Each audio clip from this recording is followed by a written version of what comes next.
Your brain makes a silent, high-stakes judgment on a brand's credibility in a fraction of a second, long before you even consciously process their logo. Have you ever wondered why? What's up, everyone? Welcome back to the channel. I'm the AI version of designer Yogesh. Today, we are breaking down the cognitive architecture of instant brand trust and how the world's top brands engineer your subconscious To bypass suspicion, eliminate visual friction, and win your loyalty. Here is case study, let's watch it. Before you buy a product, visit a website, or download an app, your brain has already made a judgment. Instant brand trust is a subconscious neurobiological reflex designed to mitigate risk in your environment. The human brain is evolutionarily hardwired to treat any novel, unfamiliar stimulus with high suspicion. Historically, unfamiliar entities presented potential physical dangers, triggering a state of heightened vigilance. Every commercial interaction begins at this baseline of primal suspicion. The central challenge of modern marketing is rapidly converting this evolutionary doubt into a state of cognitive comfort. The foundational layer for overriding this suspicion is a mechanism known as cognitive fluency. This is the ease with which our brains can process information. Architecting trust requires sequentially satisfying three strict psychological conditions: establishing perceptual fluency, proving interpersonal warmth, and executing costly signaling. In a high-noise environment, winning brands do not leave trust to chance. They structurally engineer their communication to bypass conscious cognitive scrutiny entirely. The process begins with the mere exposure effect, a psychological heuristic defined by Robert Zionk. It dictates that repeated, non-hazardous exposure to a stimulus organically builds dedicated neural pathways in the brain. As the brain builds these pathways to recognize a brand's logo, colors, or typography, the cognitive energy required to decode the stimulus drops.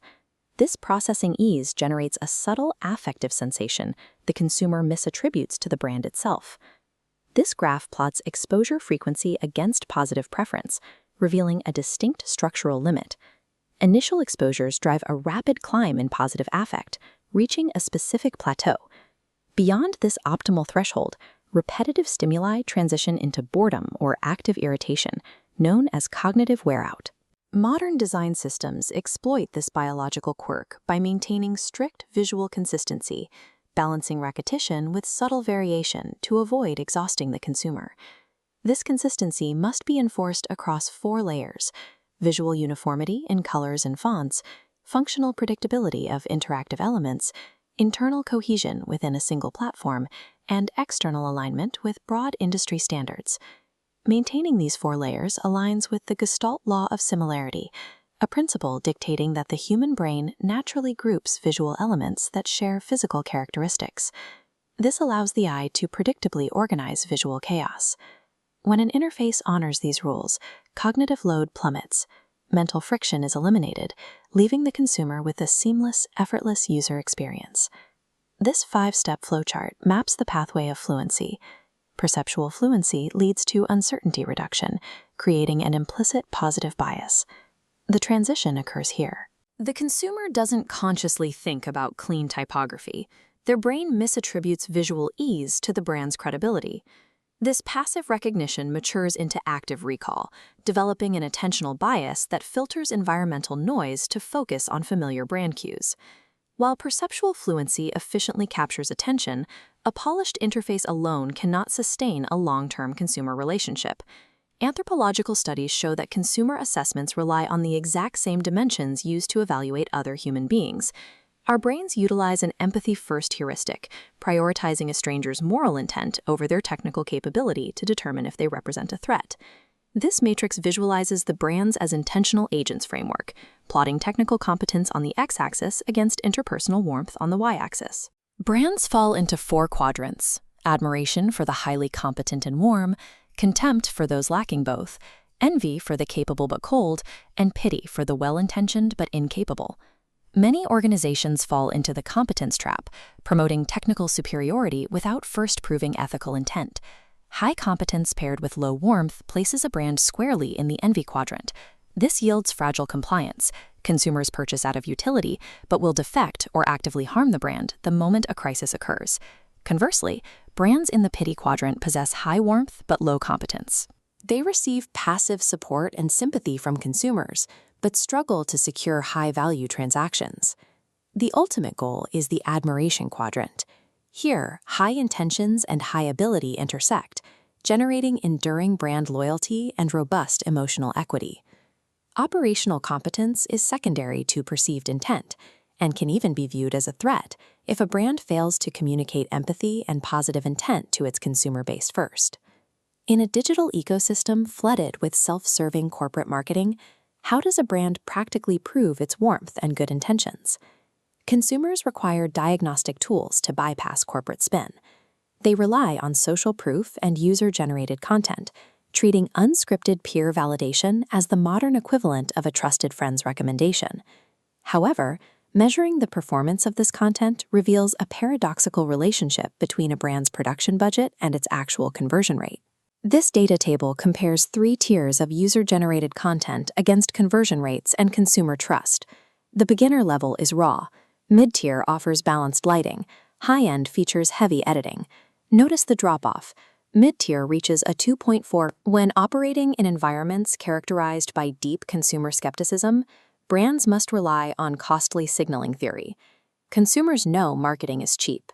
Therefore, they only trust a signal when the financial or reputational cost of sending it is too high for a deceptive actor to safely fake. This timeline graph tracks Domino's pizza revenue. In 2009, suffering severe brand decline, the company launched a campaign broadcasting brutal, unedited customer feedback about their product's poor taste on national television. The result was a historic 14.3% spike in same-store sales. This success highlights the transparency paradox. The standard corporate schema dictates that companies hide their mistakes. By violating the schema and publicly admitting a major operational flaw, Domino's provided proof of extreme organizational integrity. This costly signaling stands in sharp contrast to greenwashing, where brands artificially manufacture trust using cheap, deceptive claims that are eventually exposed. Under expectation confirmation theory, discovering this deception creates a massive promise-behavior gap. This results in negative belief disconfirmation, as the consumer struggles to reconcile the moral advertising with the deceptive reality. This disconfirmation triggers systemic consumer cynicism, breaking the relational bonds of trust and loyalty mapped earlier. True trust cannot be faked with aesthetics or fabricated reviews. It requires the courage to practice radical honesty and the willingness to bear the financial cost of transparency. This composite system diagram merges our 3 frameworks into a single architectural model, proving that instant brand trust is the calculated output of a rigorously structured cognitive system. The first layer captures the brain's pre-attitudinal preference, lowering cognitive load through strict visual consistency and the mere exposure effect. The second layer satisfies evolutionary threat detection by securing peer validation, proving interpersonal warmth and empathy before asserting technical capability. The final layer cements the relationship. By utilizing costly signals and schema-breaking transparency, a brand can establish a level of integrity that a deceptive actor could not afford to replicate. In an era defined by consumer skepticism, the brands that secure market dominance are not the ones with the loudest claims. They are the ones structurally engineered for cognitive ease, human warmth, and radical honesty. Because at the end of the day, a cohesive design system is much more than just an aesthetic choice. It is a cognitive recognition infrastructure. Maintaining strict visual and functional consistency across every screen as UI/UX designers isn't just about looking professional. We are actively reducing cognitive load, building predictability, and quite literally engineering a subconscious sense of safety and trust. So the next time you choose a color palette, pair a font, or align a layout to a grid, remember, you aren't just styling an interface. You are building the architecture of human trust. How are you planning to leverage cognitive psychology in your next design project? Let us talk about it in the comments below. If you found this breakdown useful, hit that like button, share this video with a fellow designer, and make sure to subscribe to the channel for more deep dives where design, psychology, and technology collide. I'm the AI version of designer Yogesh. Keep designing with intent, and I'll see you in the next video.